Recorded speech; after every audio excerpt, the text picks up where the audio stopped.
As the energy market operator warns of a gas shortage on the East Coast, it's inevitably spooking some businesses worried they'll cop more price shocks. Joining me live, Richard Adamson, co-founder of Sydney craft brewery Young Henry's. Thanks very much for your time. This is a big worry for business, isn't it? Once you get a price spike, then you say, can we pass it on? And does that affect people already worried about inflation? It's a tough one, Tom. Yeah, look, we have a price cap, I guess, on domestic gas. We also have the guarantee mechanism, which is under review, as I understand. I'd like to see that more focused on local markets, not just looking at the gas market in total. We've already received a lot of price increases on our inputs from barley, hops, etc. Power is just another one, and I'm not sure how much more the market can take in terms of price increases in beer. We talk a lot about household bills and they're under stress, but often power as a percentage of those bills might be 3-4%. For businesses, it can be a lot more, right? So that's your concern here.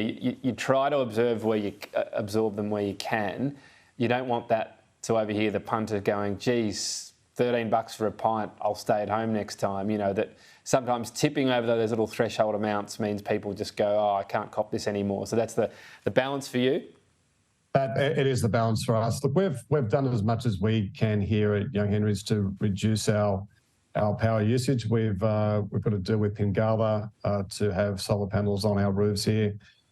So we're somewhat insulated from those direct power. We're still on natural gas, and we would like to see the federal government give small business assistances in transitioning from natural gas to electrify those services.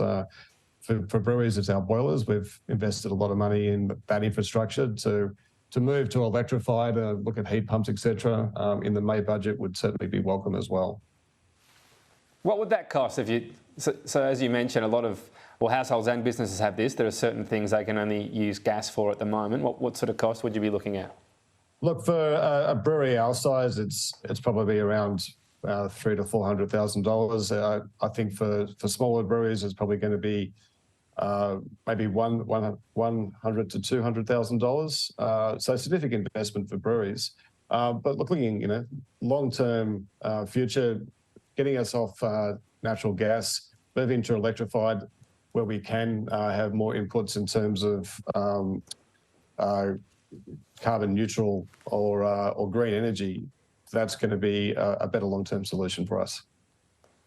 Yeah, it's one of the many tricky parts of this transition, isn't it? And then you've got to make sure you've got enough energy in the grid, because there'll be more and more on electric cars and so on. Yeah, all right. Appreciate your time today, Richard. Thank you. Thanks for having us, Tom. Cheers.